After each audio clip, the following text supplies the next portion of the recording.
목이 메이는 듯 감개무량한 그런 신부입니다. 이곳이 제 개인적으로는 참 특별한 사연이 있는 곳이에요. 지금으로부터 꼭 33년 6개월 전이니까 1990년 4월 25일입니다. 4월 20일입니다. 그때도 20일이고 또 금요일이었어요.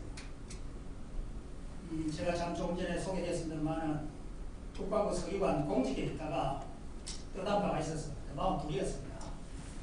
남은 인생을 이 시대 최후의 민족주의자로 살아가자 결심을 하고 옷을 벗었습니다. 벗고 조금 소개됐습니다만 다물이라는 우리 당군 조선의 영토와 문화를 회복하자는 고구려 근무정신을 바탕으로 올바른 민족 정신을 해서 우리 선진 통일 한국을 건설하는데 한 사람 이름없는 의병으로 살아가자 아직 결심을 하고 나왔어. 첫 사업이 이곳에서 프레센터에서 2주에 한 번씩 역사 강좌를 열었습니다.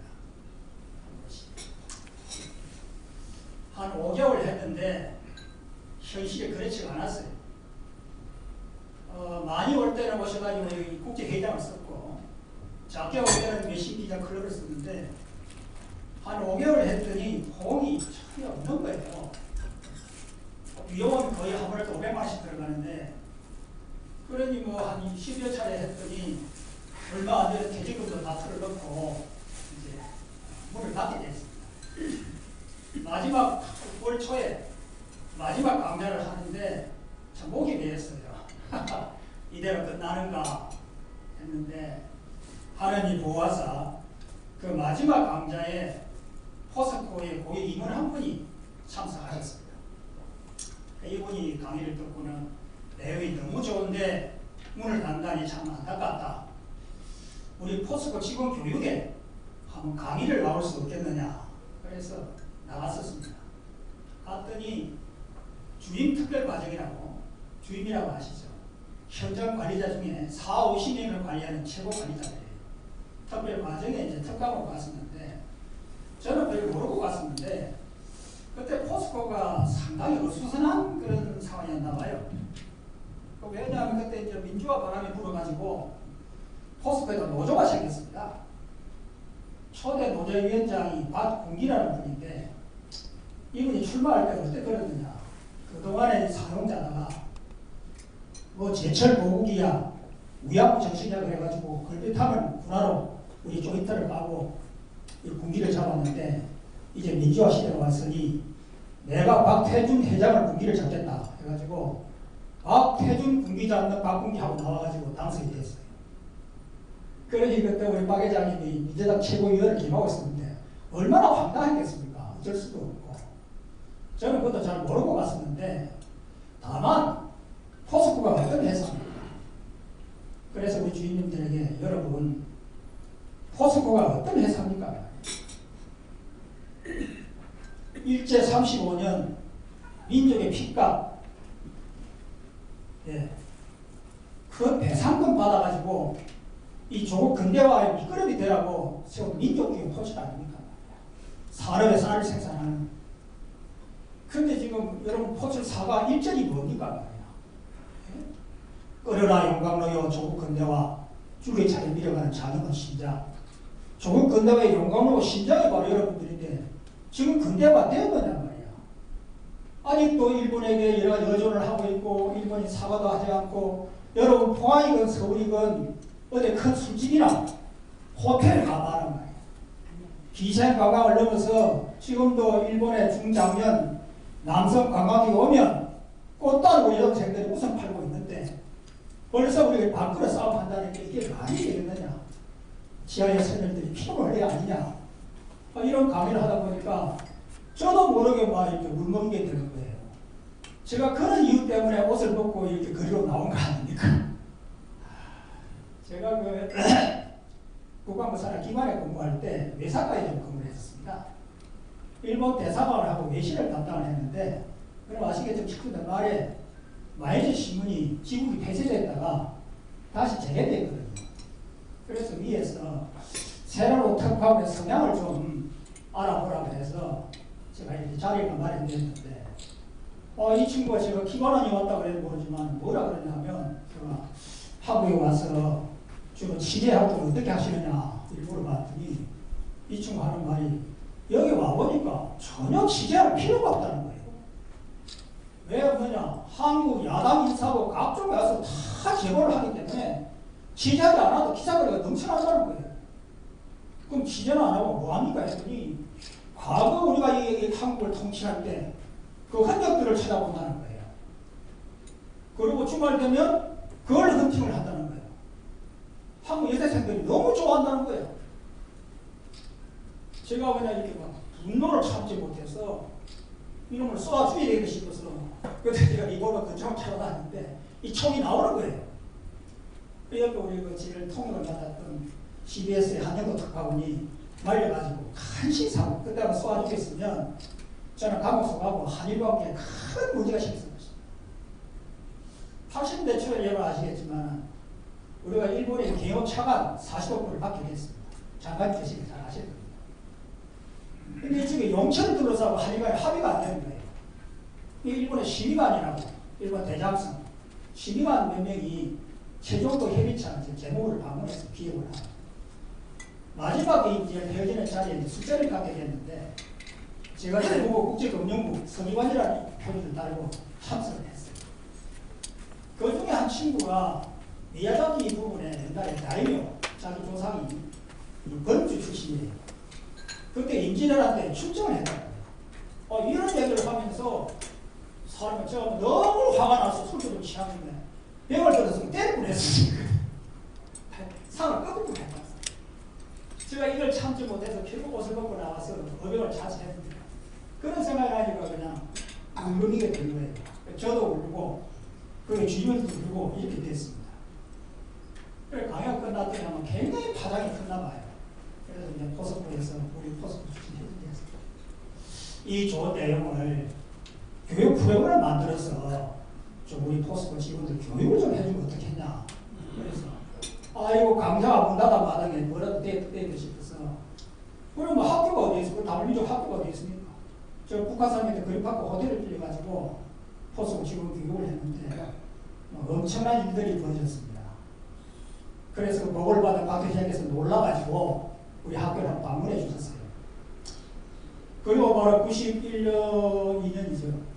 바로 우리 UPI 사장으로 계시던 우리 여상한 회장님이 인사 담당 부사장으로 오신 거예요.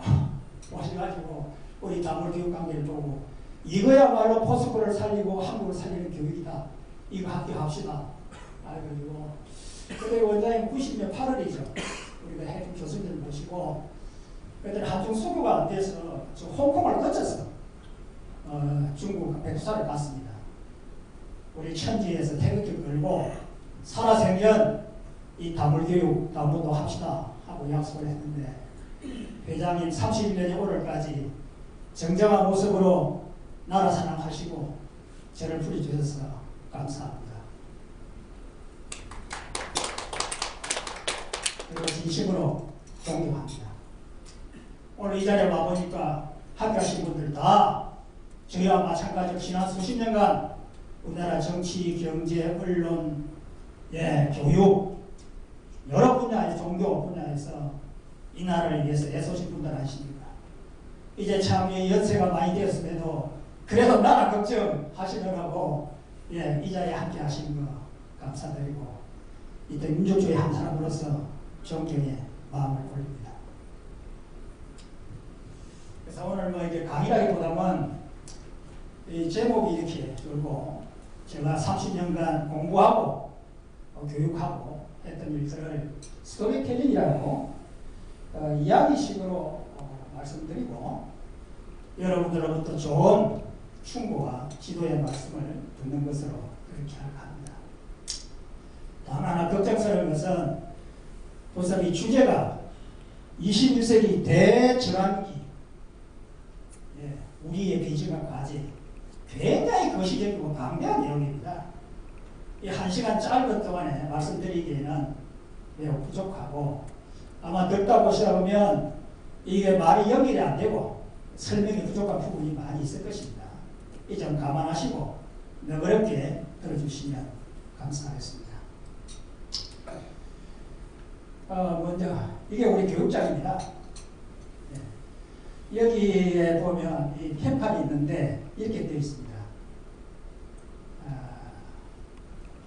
역사는 우리를 21세기 여백이라 부르라 이렇게 적어놨습니다.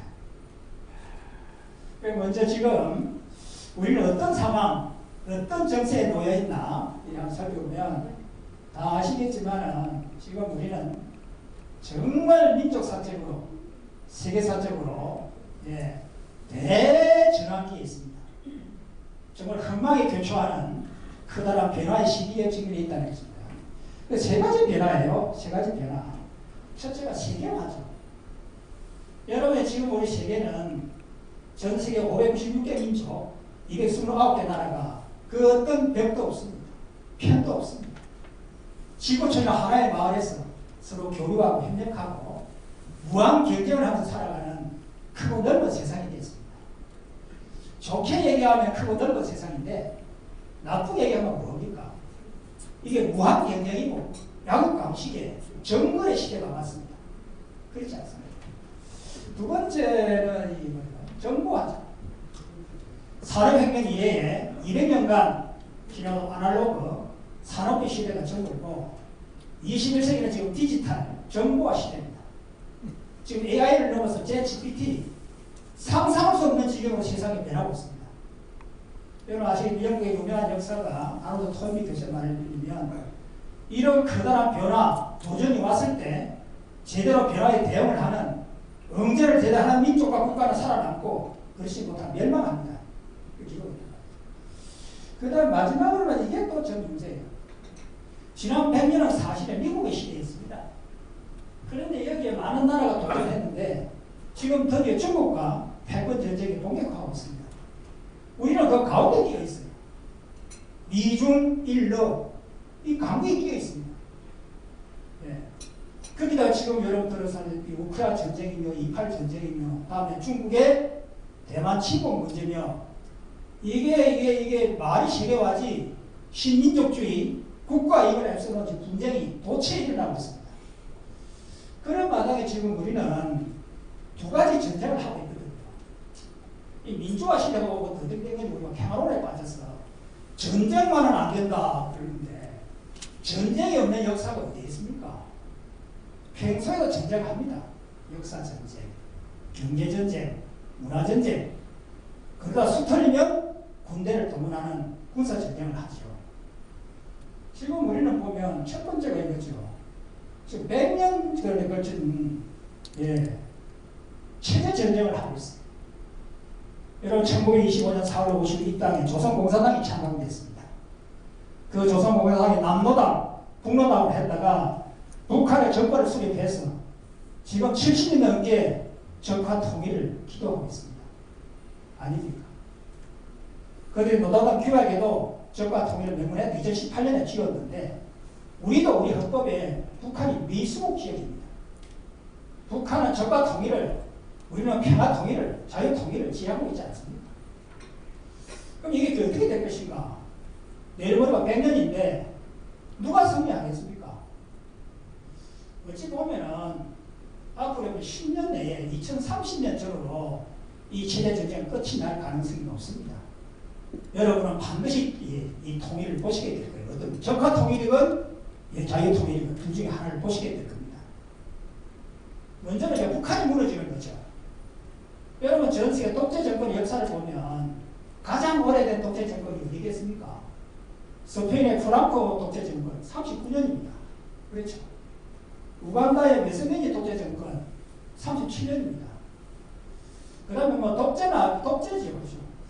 저 대만의 장개석, 장경국 2대 세습 정권이 42년입니다. 그 다음에 쿠바의 카스트로, 피델 카스트로 나오게 현재간의 세습이 58년입니다. 그 어떤 독재 정권도 지금 60년을 넘은 예가 없습니다. 그런데 북한은 이게 지금 3대 세습 80년이 다 돼갑니다. 4대 100년을 다 됐습니까? 특히 지금 21세기 이 정부화 시대의 대명천지에 저는 그런 일이 없고 반드시 앞으로 10년 내외에 북한에 체제적인 일이 있으리라고 봅니다. 우리 대비를 잘하면 됩니다. 문제는 지금 북한 문제가 아니고요. 대한민국이 그 전에 무너질 가능성이 있다는 것입니다. 여러분 안토니오 그람시라는 유명한 이태리 공산주의자 내를 빌리면 이른바 대한민국에 지금 진지전이 벌어지고 있어요. 아시죠? 진지전. 볼셰비키 같은 이런 혁명이 아니고 사회 각 분야의 좌파들이 거점을 진지를 구축해가지고 도덕적인 문화적인 헤게모니를 통해서 반합법으로 체제를 이해시키는 일이 진행되고 있는데 지금 대한민국이 민주화 과정을 거치면서 옛날에 문화를 무너지고 지금 사법부까지 들어가가지고 진지를 구축해서 정권이 왔다 갔다 하지 않습니까? 여러분이 다 아시겠죠? 여러분 왜 이 자리에 왜 나오셨습니까? 그런 걱정 때문에 오신 거 아닙니까? 지금 우리는 지금 윤석열 정부의 이 선택 여부가 저는 우리 국가의 운명을 좌우하리라고 봅니다. 만일 이 정부가 성공하고 다음에 이 강력한 우파 정부가 들어선다면 우리는 북한이 이길 가능성이 높아요. 그렇죠. 만에 하나 윤석열 정부가 실패하고 다음에 좌파 정권이 5년 10년 들어선다 그러면 저는 북한보다 대한민국이 먼저 친국 정권이 들어서는 비극을 맞이할 가능성이 있습니다. 그래서 저에게 윤석열 정부가 어떻게 되겠냐 물어보신다면 나중에 강의 끝나고 질문 시간에 우리 박근혜 대통령의 실패에 대해서 한 말씀을 드리도록 그렇게 하겠습니다. 두 번째는 1000년 대중국 대일전쟁입니다. 여러분 우리가 아시겠지만 지난번에 4천여 우리 민족사 가운데 931번의 전쟁을 했습니다. 공식 통계 아닙니까? 어느 나라하고 전쟁을 했습니까?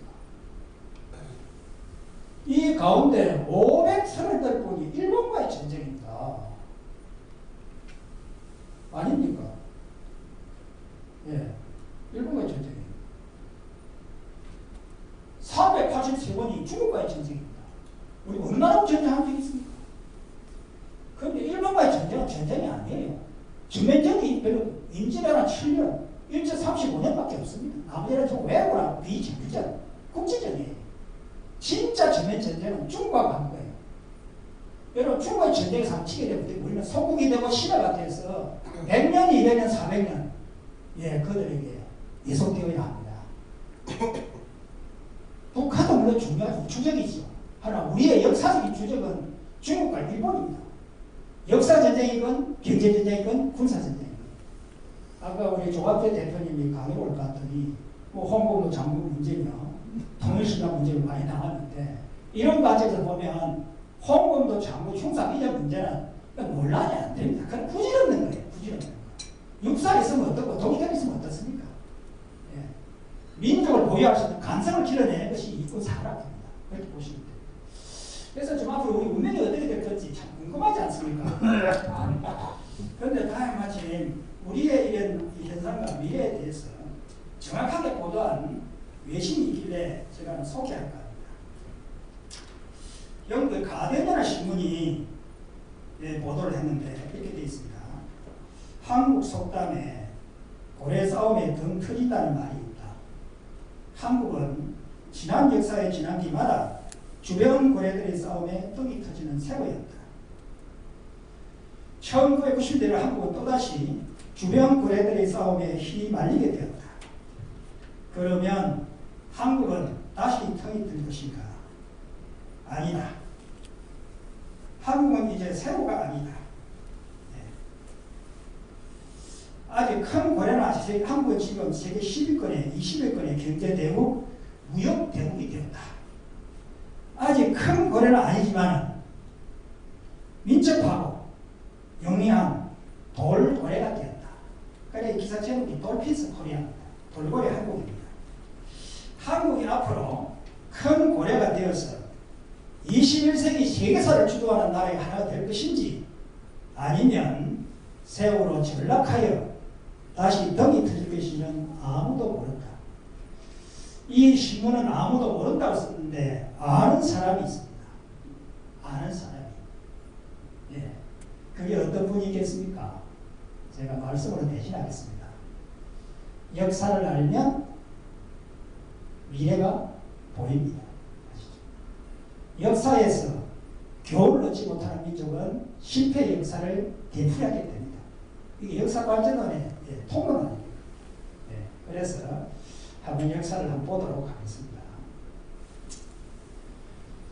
여러분 100년 전에 우리는 근대화의 길목에서 큰 변화를 겪었죠. 이때 우리는 실패해서 이렇게 동학 지도자가 일본 국가와 기념관으로 끌려가고 직령으로 가고 위안부로 짓밟히고 이런 슬픈 역사를 겪었습니다. 그런데 일본은 성공했어요. 우리는 왜 실패로 일본은 성공했나? 이거 한번 제대로 알아봐야 돼요. 그래 제가 94년부터 99년까지 명지대학교 교양학부에서 민주공사를 강의할 때 우리 학생들 6년간 같이 공부를 했습니다. 중간 시험에는 뭐 동학혁명이야 이렇게 을미사변이야 지역적인 문제를 내고 기말 시험에는 반드시 이 문제를 냈어요. 6년 동안 한결같이 냈습니다. 100년 전 근대의 도전 때 왜 우리는 실패 일본을 성공했나? 그 배경과 이유를 쓰라. 6년을 계속 시험지를 냈더니 나중에 많이 좋은 답이 나왔어요. 그 A 학점이 많이 나왔습니다. 그랬더니 그냥 수강 신청이 늘어나가지고 700명까지 됐어요. 강의장이 없어가지고 명진관이라고 대학 법장을 제가 강의장을 썼습니다. 그러면 왜 그러나 그때 결론이 뭐겠습니까? 이거 한번 보겠습니다. 이게 한일 합병적 원문이에요. 제가 읽어보겠습니다. 한국 황제 폐하는 한국 전체에 대한 일체의 통치권을 완전히 또 영구히 일본하게 하겠다. 일본국 황제 폐하는 이를 받아들이고 완전히 한국 일본 지역을 사대면서 수락하는 데 있습니다. 수락한다. 우리가 요청했고 일본이 수락하는 걸로 되어 있어요. 이렇게 나라를 잃었습니다. 왜 그렇게 됐겠습니까? 여기 보면은 뭐 내재적 발전론이 어떻다, 식민지 근대화론이 어떻다, 뭐 지금까지도 학계에 논쟁이 많은데 역사 발전론으로 보면은 여러분 뭐 옛날 헬로부터 역사부터 아동 총리 역사 연구부터 21세기의 시오나 나나미의 로마의 이야기부터 폴 케네디 박사의 강정우 흥망, 작가 아들의 박사의 이기식 성장 모든 역사책의 핵심은 그것입니다. 이런 커다란 변화의 시기 도전이 있을 때 역사에 눈을 뜬 민족 역사적 자각을 해서 우리는 누구인가? 지금은 어떤 시대인가? 어디로 가야 하면서 바로 비전을 제대로 가진 겁니다. 역사의 꿈. 이 시대에 우리는 어디로 가야 하나? 꿈이 있는 민족이 됩니다. 그런데 이 역사의 꿈은 가능성의 문제가 아니에요. possibility. 되고 안 되고의 문제가 아니라 안 되면 안 되는 반드시 해야 하는 것이 역사의 꿈입니다. 그걸 가졌는가. 두 번째는 지도자를 중심으로 그 구성원들이 우리는 이 꿈을 이룰 수 있다고 그런 자부심과 자신감을 가지고 나아갔느냐 하는 것도 다르다. 여러분 지금 보면 그때 보면 일본은 성공했잖아요. 그럼 뭐냐? 일본은 바로 명심시라는 다물운동을 통해서 성공한 거예요. 명심시는 개혁이지만 그 본질은 일본이 원래 역사를 복원하는 다물운동입니다. 여러분 이 일본의 이 다물운동은 1853년에 에도마 사건이라고 페르 효가 미국의 군함이 와서 강제개항시킨 사건 아닙니까? 이때 일본의 신흥지식인 사무라이들이 붕괴한 거예요. 아니 우리 일본은 천황폐하가 이런 만세 이거의 신의 나라이기 때문에 그 어떤 외세도 감히 일본 땅을 침공을 하지 못했는데 그런 신의 나라 일본이 왜 이렇게 되었나 하고 봤더니 바로 지금 막부가 천황을 기지로 물리고 우리를 이렇게 만들었구나. 그럼 할 일이 뭡니까? 이 막부를 타도하고 천황이 주도하는 원래 우리 일본 신의 나라 일본을 다시 건설하겠다 하고 일어난 게 바로 명추신 아닙니까? 일어나오라니까 어떻습니까? 화혼양대라 신의 나라 일본이 건설되었으니 무엇이 두렵겠는가? 문을 열고 그 어떤 서양을 과감하게 받아들이자. 그래서 개혁으로 나아갑니다. 여러분 지금 28 전쟁이 벌어졌는데 이거 아까 어떤 우리 부장님께서 결말이 어떻겠습니까? 하는데 여러분 이스라엘은 이 다물운동이 살아있는 한 아랍이 이길 수가 없습니다. 여러분 이스라엘이 언제 망했습니까? 서기 63년에 2100년 전에 로마에 의해서 망해가지고 전 세계를 디아스포아라 그들가 살았어요. 근데 1800년도 그들어서 전 세계에 반유대 운동이 일어났습니다. 아시죠? 디르트 사건 같은. 이때 그 데오들 호르츠라는 오스트리아의 언론인 출신들, 변호사들, 이런 지식인들이 역사에 문을 뜬 거예요.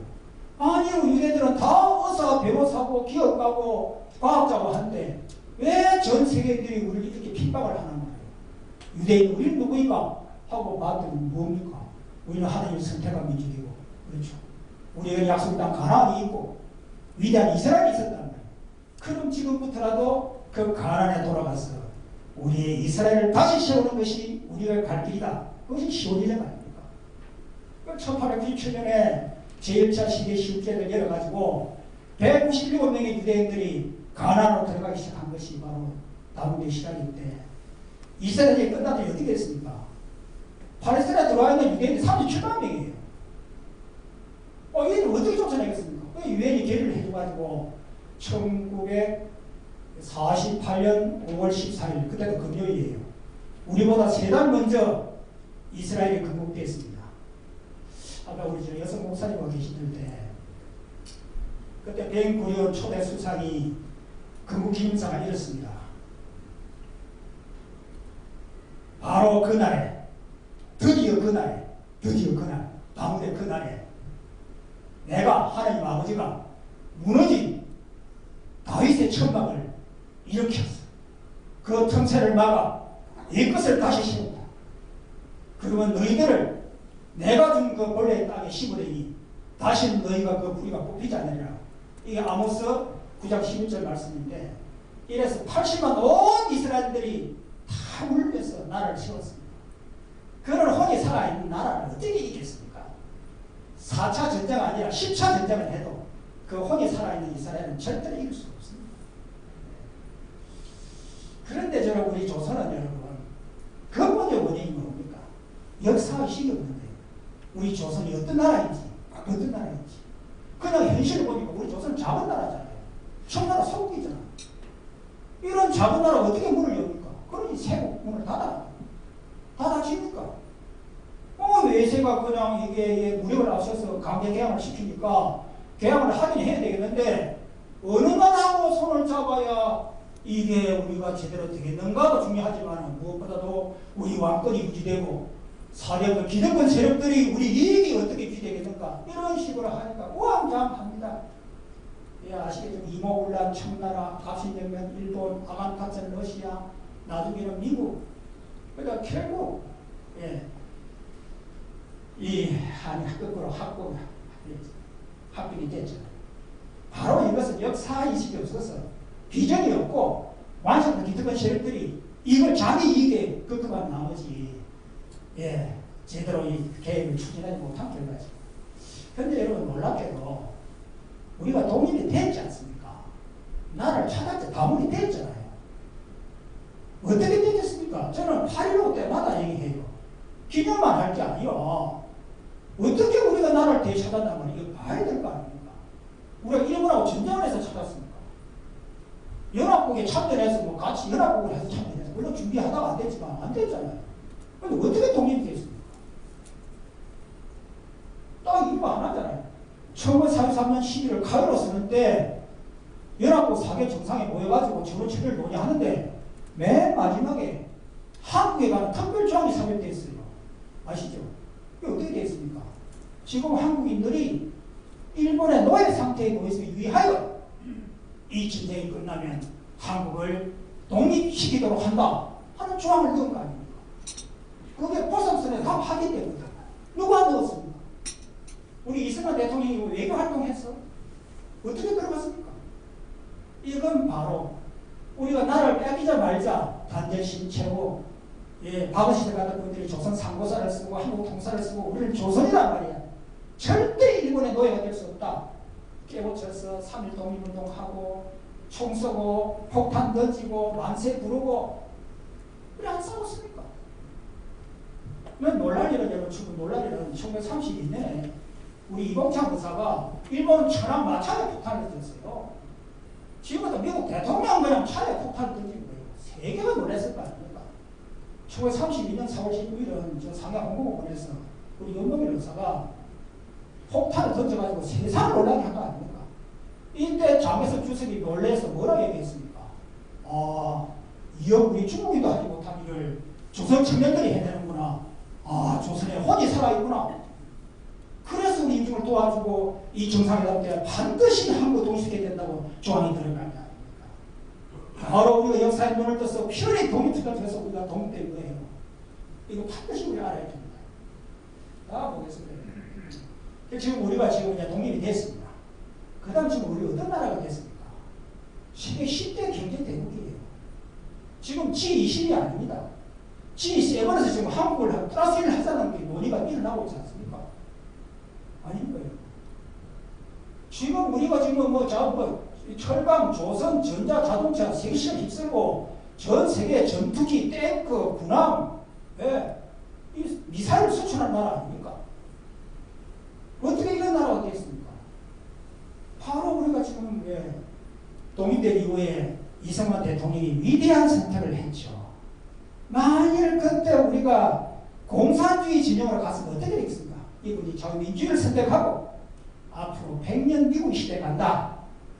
한미 동맹을 맺고 그 다음에 놀랍게도 한국이 제대로 들려주고 지역 국회 대회 때 목사님이 바로 설교부터 기도부터 시작한 나라 아닙니까? 이 땅에 천만 기독교인들이 지금 과거 농명시대, 봉건시대 낡은 우리 국민의식을 이렇게 깨우치는 큰 역할을 했다는 걸 우리 다 알아야 됩니다. 한국 기독교인들도 자부심을 가지고 앞으로 우리 미래에 기여하셔야 됩니다. 아닙니까? 그래야 됩니다. 그 다음 박정희 후계자는 박정희 대통령이에요. 저는 박정희 대통령 한마디 보면 민족주의자입니다. 민족의 독립과 융성을 위해서는 일본군도 될 수 있고 쿠데타도 할 수 있는 분이에요. 그걸 했어요. 어떻게 했습니까? 우리도 한번 잘 살아보자 말이야.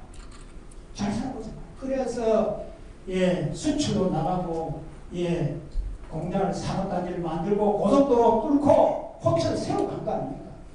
여러분 아시겠죠? 이분이 1964년에 독일에 차관로 들어갔다가 함부로 강산에서 우리 400여 명의 간부와 간호사들 앞에서 연설하시는 거 다 아시죠?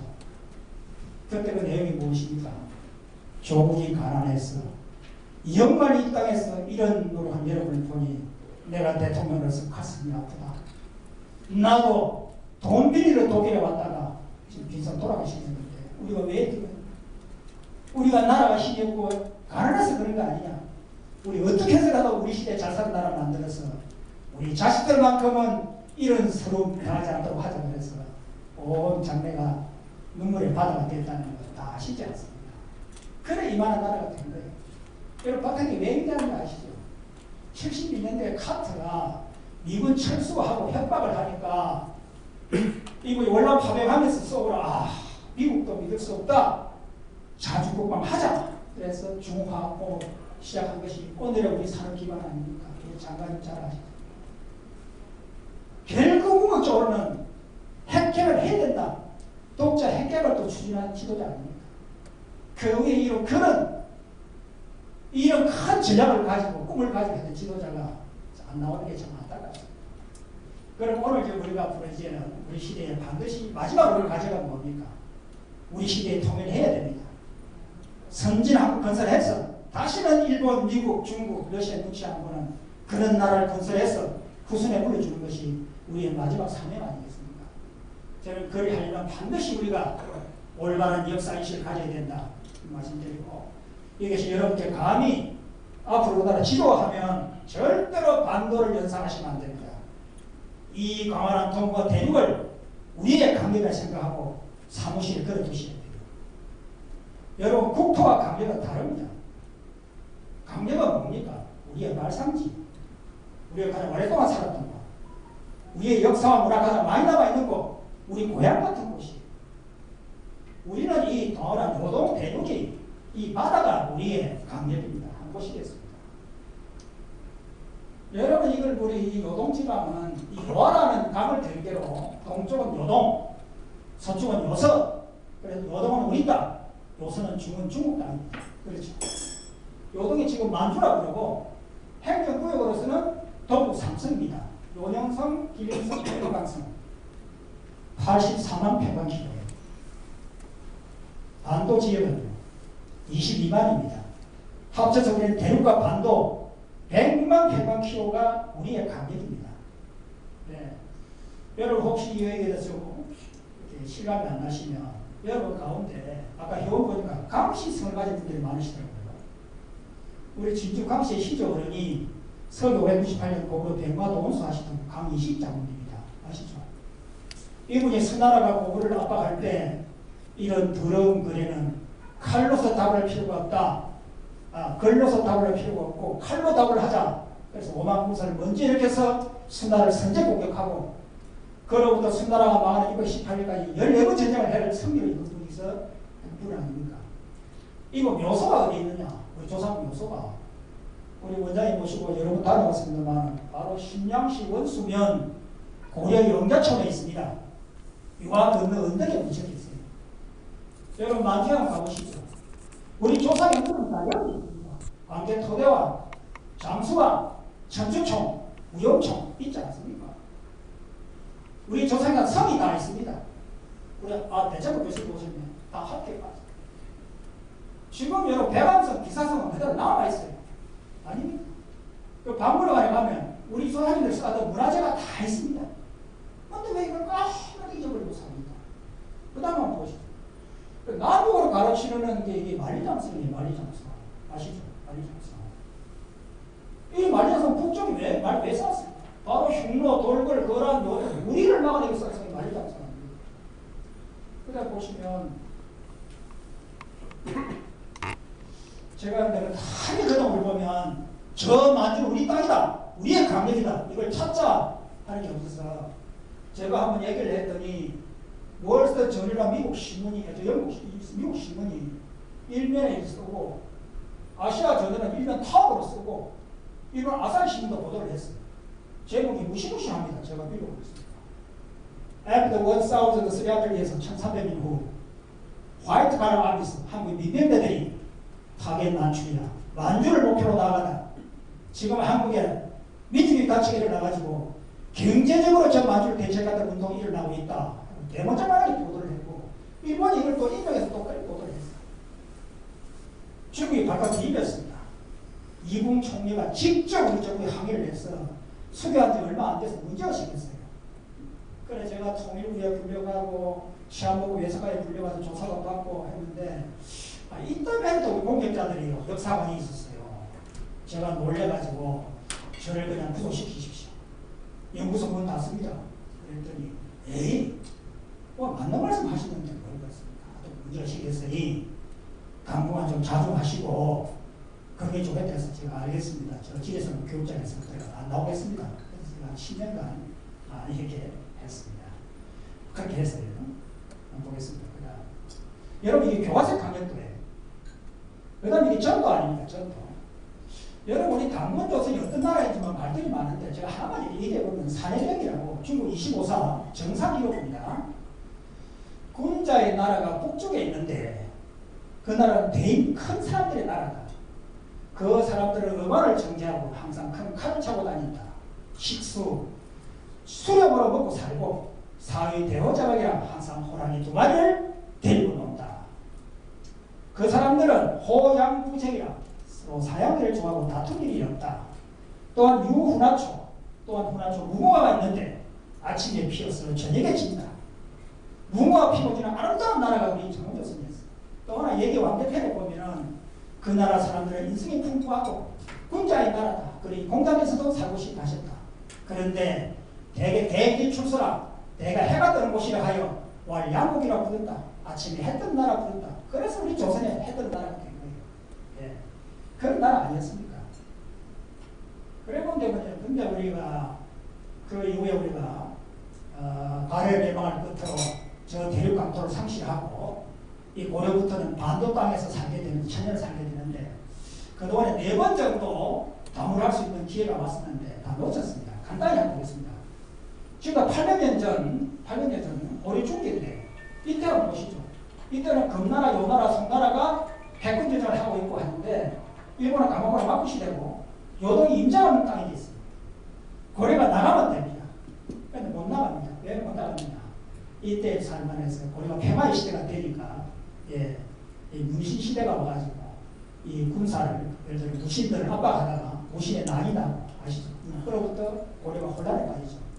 이때 이 몽골 초원의 징기스칸이라는 위대한 지도자가 나타나서 다문운동을 시작합니다. 몽골은 우리는 누구인가? 만리장성을 쌓기 위해서 중국을 압박하는 우리 위대한 민족이다. 하늘로부터의 초원을 지배하라는 푸른 위의 부대다. 일어나가지고 천민의 통일을 하죠. 하고 뭐라고 했습니까? 95개 부족으로부터 1000명씩 의병을 모집했습니다. 이것이 징기스칸의 푸른 군대입니다. 이 9만 5천의 푸른 군대가 자기의 독특한 기바부대, 기바제법으로 세계를 지배해 나가셨죠. 나중에 고려하고 전쟁이 벌어졌는데 그래도 지금 몽골 군대하고 40년 가까이 싸운 나라는 우리 고려밖에 없습니다. 아시죠?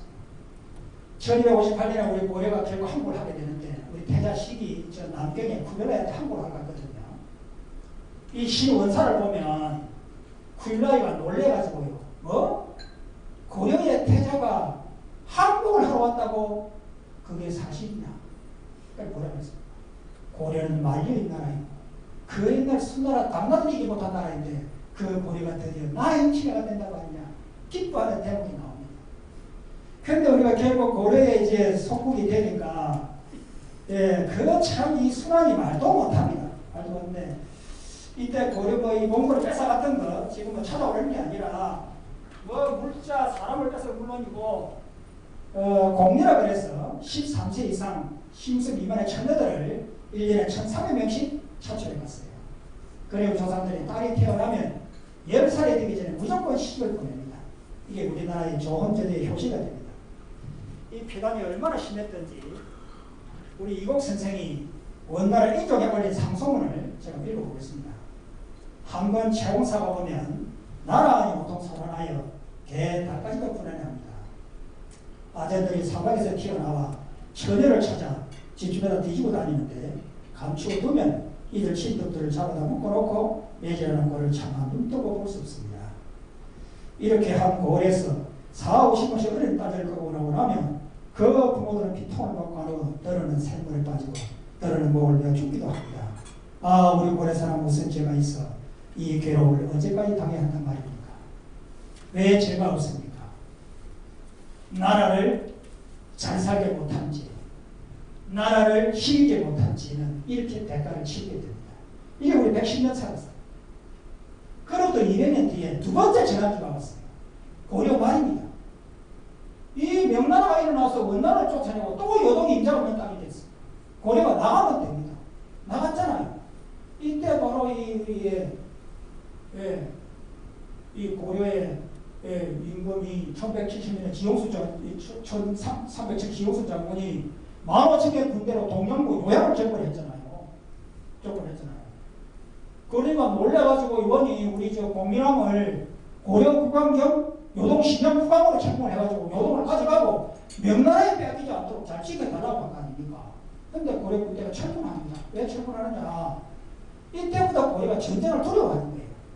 철군하자마자 공민왕이 이렇게 난정에 빠지게 되어서 결국 이승계 장군이 조선을 극복하고 했지만은 조선은 명나라의 속국이 됩니다. 이 말이 되는 건 속국이지 이건 참 나라가 아닙니다. 모든 것을 명나라에 의존하고요. 그 다음에 여러분 아시겠지만 이게 조공이라고 해서 1년에 7번씩 명나라에 갖다 바치는데 한 번 갈 때 이렇게 가져가야 됩니다.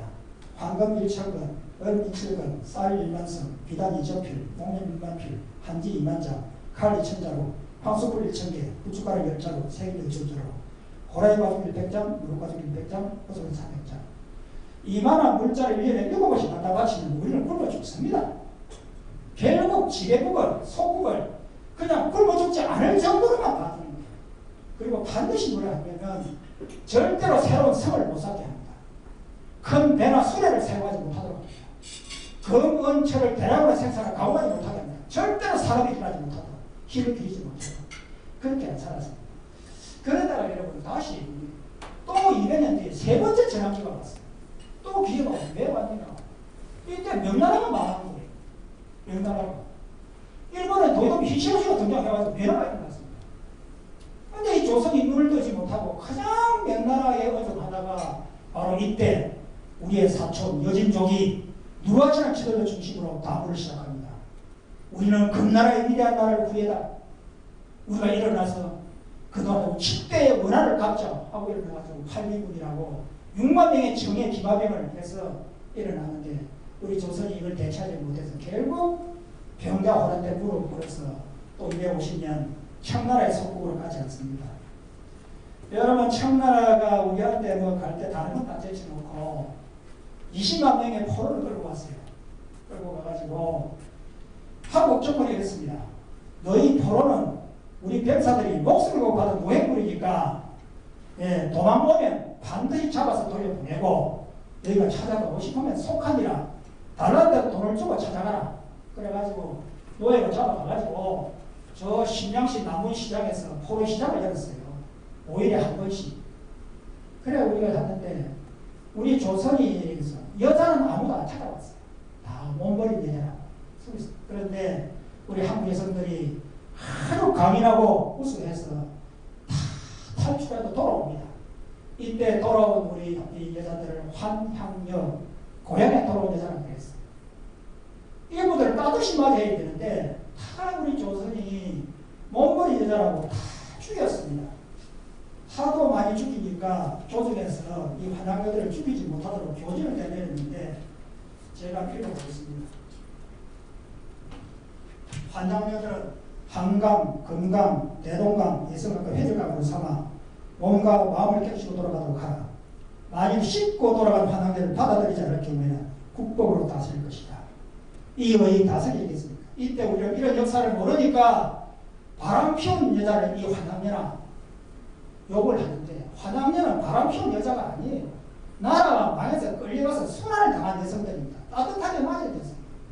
우리가 또 아버지 없는 자식, 호로 자식이라고 그러는데 왜 호로 자식입니까? 오랑캐 혼자 호로 자식입니까?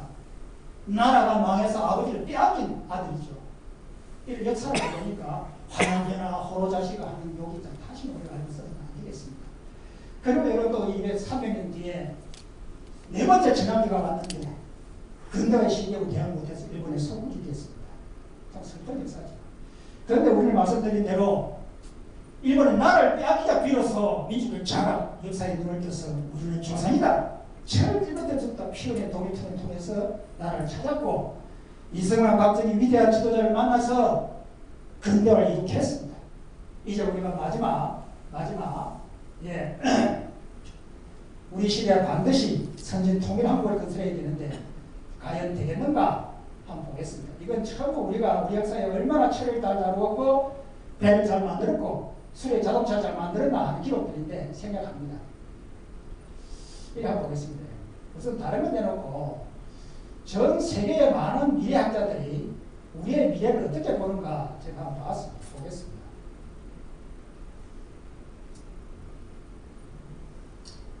예, 세계 시각평가예요. 여러분 세계 최고의 투자금융 회사가 골드만삭스입니다. 이 골드만삭스라는 회사가 2007년에 보고서를 냈는데 2050년 지금 27년 뒤입니다.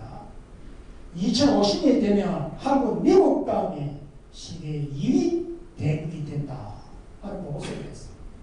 그랬더니 말이 안 된다고 근거를 대라고 막 항의하는 나라가 나왔습니다. 어느 나라에 있겠습니까? 우리나라에 있습니다.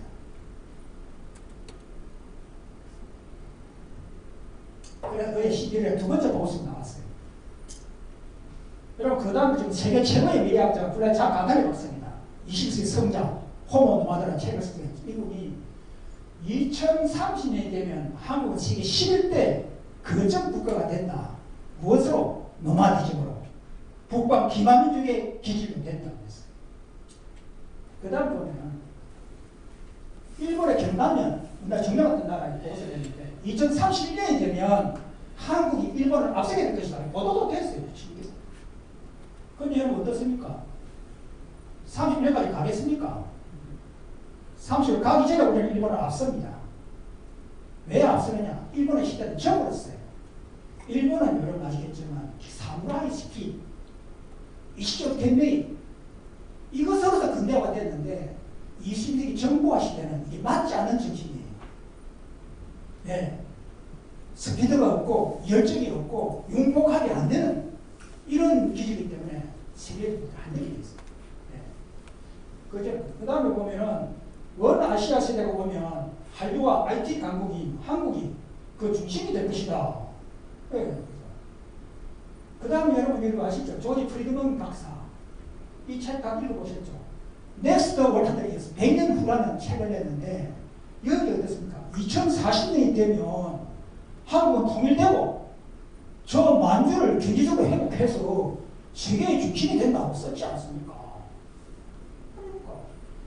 그 다음에 제국이 조건이라고 제가 하고 있는 학회 하나가 텍스 코리안 아카데미라고 바로 제국이 어떻게 이루어지고 어떻게 나가는가 하는 걸 하는데 여기 보면은 제국의 조건 7가지가 있는데 우리나라는 6개를 갖추고 있어요. 이 제국의 조건을 보면 미중 간의 패권이 결말이 납니다. 중국이 미국을 상대하려면 앞으로 30년, 50년 더 가야 됩니다. 군사의 경제적인 문제가 아니에요. 마지막에 최고의 그 문화의 힘이 세계를 지배하게 되는데 여러분 지금 우리 중국 어린이들 누가 있습니까? 전 세계에.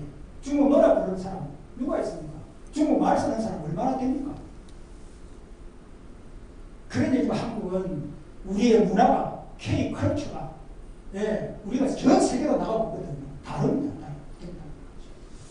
그래 보면 왜 되는지를 간단히 보겠습니다. 시간이 다 됐기 때문에. 21세기는 호모 노마드, 바로 북방 기반주의 시대가 왔는데 제1차 세계화는 우리의 팔촌인 몽골의 징기스칸이, 제2차 세계화는 우리의 사촌인 여진 중에 누라치가 대천제국으로, 제3차 세계화는 바로 우리가 이 글로벌 문화와 디지털 노마드 구조로서 가게 돼 있는 거예요. 가능성이 있단 말이죠. 그래서 제가 한번 읽어보겠습니다. 왜 되는지.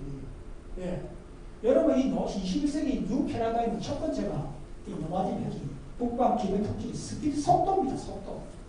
속도에 빠른 민족이 이게 되어 있는 거예요. 디지털 시대는. 우리가 빨리빨리 민족 아닙니까? 밥도 빨리 먹죠. 술도 빨리 먹죠. 스피드에 관한 따로 민족이 없습니다. 기록이 있습니다. 그 나라 사람들은 행복해주라. 그 길까지 뛰듯이 한다. 이거죠. 그럼 두 번째 뭐예요? 필링. 감성과 열정이에요. 우리가 주의하고 음주 감호하고 행인 호흡 감호하고 남의 위 참락하고 수십 명의 동시에 손과 발을 들어 춤추고 노래하는 이런 감성 열정의 민족이 진실한 거 아닙니까? 이게 바로 한류 아닙니까? 한류. 세 번째가 테크놀로지 기술인데 여러분 우리는 아시아에서 가장 먼저 철을 다루고 잘 다루고 배를 잘 만들고 수레 자동차를 잘 다루는 민족이 왜? 이 우리의 근거지 요동 땅이 철의 주산지 아닙니까? 안산, 대연, 신양, 할빈 다 농업지대 아닙니까? 그러니까 우리가 잘할 수밖에 없는 거죠. 마지막으로는 중요한 게 융복합. 여러분 4차 산업이 뭡니까? 제조업에 IT를 결합하는 융복합이 4차 산업 아닙니까? 그런데 아까 말한 우리는 융복합이 뛰어난 민족이에요. 왜? 폭탄주가 문제가 아니에요. 비빔밥이 문제가 아니에요. 융복합이 제일 안 되는 분야가 어느 분야입니까? 종교입니다. 종교는 융복합이 안 돼요. 그런데 우리는 천년의 불교국가, 불교국가. 지금도 우리나라 중요 불교 아닙니까? 그 다음 800년 유교 국가가 있어요. 유교는 지금 생활 문화가 다 제사 지내고 생활 문화가 성묘하고 그러고 있어요. 그런데 지금 천만 기독교인이 있는 기독교 국가 아닙니까? 한 가정에, 한 나라에 불교, 유교, 기독교가 어우러지는 나라가 지구상에 어디 있습니까? 이렇게 우리 융복합이 잘 되는지 이 4개 기준으로서 이만한 나라가 되었고 앞으로 더 위대한 나라가 될 가능성이 높다. 저는 감히 이렇게 말씀드리고 그러면 우리가 해야 될 일이 뭐냐? 제가 생각해보면 별거 할 것도 없습니다. 이거 다 빼고요. 이거 뒤에 보면 앞으로 보면 리더십 중에서는 제가 아까 말씀드렸는데 참 우리 박근혜 대통령 때 우리가 이 통일의 기반을 갈 수 있는 좋은 기회가 왔어요. 그분이 또 통일은 대박이다. 그림 2018 큰 그림을 그린 분인데 이분이 한 집권 2년 차 2015년경부터 리더십이 엉뚱하다고 하는 거예요. 그때 제가 우리 지리산 제 관사에 우리 언론인하고 정치인들이 찾아와서 얘기를 할 때 제가 그래서 저는 박 대통령이 선덕이와의 길을 간다고 생각했는데 명성과의 길을 가는 것 같다 걱정을 했더니 그때 한 분이 강창희 국회의장의 비서실장이었습니다. 이분이 제가 이 말씀을 의장님을 통해 친내 내보니까 박 대통령이 저라도 하겠습니다. 그때 안 됐어요. 결국 명성과의 길을 갔습니다. 지금 우리 윤석열 대통령은 광해군과 정조에 가는 길이 있습니다. 정조가 어떤 임금입니까? 우여곡절 임금이 된 다음에요. 네, 아시죠? 규장각을 세우고 위대한 인물들, 시대 인물들 다 등용을 하고, 네, 조선을 중원시킨 위대한 임금입니다. 그런데 광해군은요, 인지내란을 잘 수습해서 조선과 백성의 신망을 한 방에 받고 임금이 됐는데, 때려가지고 대동봉을 실시하고, 아시죠? 일본하고 수교하고, 예, 초정찰을 많이 시켰던 임금인데, 어떻게 됐습니까? 바로 북인들, 대국들, 철권 정치하고, 그리고 자기 왕권 때문에 괴모살제라 강경 정책의 정쟁을 무조건 죽이고 제거하고, 그 다음에 김계시하고 자기가 사랑했던 여인을 아버지가 뺏었잖아요. 그러니까 자기 후궁으로 삼을 수가 없는데 바로 이 선출되자는 권력, 이 권력에 국정농단하는 바람에 결국은 인조 반정에서 실패하는 국주가 되지 않습니다. 즉 윤석열 대통령이 저는 꼭 이 광해군과 정조의 경우를 잘 보고 올바른 리더십을 발휘했으면 좋겠습니다. 그래서 우리가 할 일이 뭐냐면, 지금 우리 한국의 지도층들은 두 가지 컴플렉스를 꼭 벗어났으면 좋겠어요. 하나는 좌파 컴플렉스입니다. 우리나라가 뭐 진지 개념이 있고, 뭐 공산화 걱정하지만 이 좌파가 한 줌도 안 됩니다. 우리 우파가 조금만 결속하고 대응하면 충분히 제압할 수 있어요. 용기를 가져야 됩니다. 비겁하게 뒤에서 좌파하고 손잡지 말고, 돈 대버리고 하지 말고, 눈치 보지 말고, 예. 그리고 적화 통일 걱정할 필요가 없습니다. 제가 북한에 많이 다니고 세미나도 많이 했는데 김성대 교수를 만나보면 이들은 적과 통일될까 봐 걱정이 대상이에요. 왜? 여러분 적화를 했다 봅시다. 자유에 물든 5천만 우리 한국인이 가만히 있겠습니까? 4.19, 5.18 총칼앞에서도 자유를 부르짖는 우리 한국인들이 그 김일성 왕조한테 여러분 신고 안 했습니까? 천만 기독교인들이 순교하러 나가지 않겠습니까? 어떻게 통제가 됐습니까? 북한이 볼 때. 그러나 북한은 핵을 안 쳐서 핵방해가지고 여기에 침공정권을 세워서 그냥 빨대 꽂아서, 예, 이렇게 거짓말 할 것입니다. 별 겁을 낼 필요가 없습니다. 그 다음에 여러분, 일본 컴플렉스입니다. 일본 이념이 우리가 상대가 안 됩니다. 저 앞서는 말했는데 허락원을 옛날 무슨 사과하라, 배상하라 했었습니까? 여러분 1952년에 대만이 일본을 수교할 때 장개석이가 뭐라 그랬습니까? 아시죠? 우리는 대국이다 말이야. 옛날 우리 일본을 도와가르친 나라야. 너 사과할 필요 없어. 배상 필요 없어 말이야. 우리는 뭐냐? 원수를 은하로 갚지 않고 은혜로 갚겠다 해서 그냥 일본이 다 놀란 거 아닙니까? 그 다음에 1972년에 중국하고 수교할 때 부대통령이 뭐라고 그랬습니까? 우리는 성경국이고 너는 패전국이야. 먼저 다 맞아가지고 다 죽어가는 너. 너희 앞으로 군대도 없고, 그런 나라한테 우리가 무슨 사과 배상 필요 없어? 우리는 상대국이고 너는 패전국이야. 알았잖아. 여러분 우리가 이만한 나라가 됐잖아요. 옛날에 우리가 일본의 철기문화, 벼롱사, 무슨 뭐 축성술, 조선술 다 가르쳐준 선진문화국이고 이만한 나라가 됐는데 뭘 일본한테 맨날 옛날부터 사과하라 뭐 하라 샀습니까? 사과해도 필요 없어. 여러분 사과를 구걸하는 나라와 사과를 거부하는 나라 어느 나라가 더 무섭겠습니까? 이제는 우리가 좀 대국 지역 대승적으로 나갈 때가 됐다고 생각합니다. 그리고 마지막으로 지금 우리가 할 일 별게 없습니다. 이게 어디냐 하면 우리 더블 평시학교원 저 밑에 있는 명상쉼터입니다. 명상쉼터. 요 이름이 표지 써요. 차수원이 있어요. 차수원. SK 그룹 우리 송기성 명예회장께서 와서 표지 쓰게 다 글씨 써주셨는데 차수가 뭔지 아시죠? 희수. 희수 위에 미수. 미수 위에 백수. 그렇죠. 백수 위에가 차수예요. 차수는 뭐냐? 108세입니다. 108세가 차수예요. 그래서 저는 우리 다물교육원에 이 땅의 진정한 지도자들은 반드시 차수까지 살아야 한다. 왜 살아야 하냐? 이건 아까 우리가 사명이 있는 사람, 소명이 생명이 있는 민족은 차수까지 살아야 돼요. 왜냐? 빠르면 2040년에 다물의 시대가 올 거거든요. 17년 남았어요. 우리 원장님 연세시면 17년 뒤면 102세가 되시는데 지금 김영석 교수님 103세예요. 지금도 집필하고 강의하십니다. 얼마 전에 신문을 봤더니 93세대는 건노갑 전 의원께서 외국어대학 경문학과 박사 과정에 입학하셨어요. 아시죠? 왜 했느냐? 내가 모시던 김대중 대통령의 위대한 업적을 영어 논문으로 써서 남기겠다고 했었어요. 박사 과정에 들어갔죠. 다음번에 꿈이 남아있고 지금 나라 사람 계획사랑 열정 있는 우리가 아무리 못 살아도 차수까지 살아야 해서 2040년 선진 통일 한국을 볼 거 아닙니까? 길게는 2050년 27년을 더 살아야 남북의 평화공 완전한 통일한 평화공존을 했어. 육로로는 해로운 북한을 넘어 만주를 넘어 몽골을 넘어 우리 민족의 발상지 바이칼까지 가는 그날의 저는 반드시 오리라고 했습니다.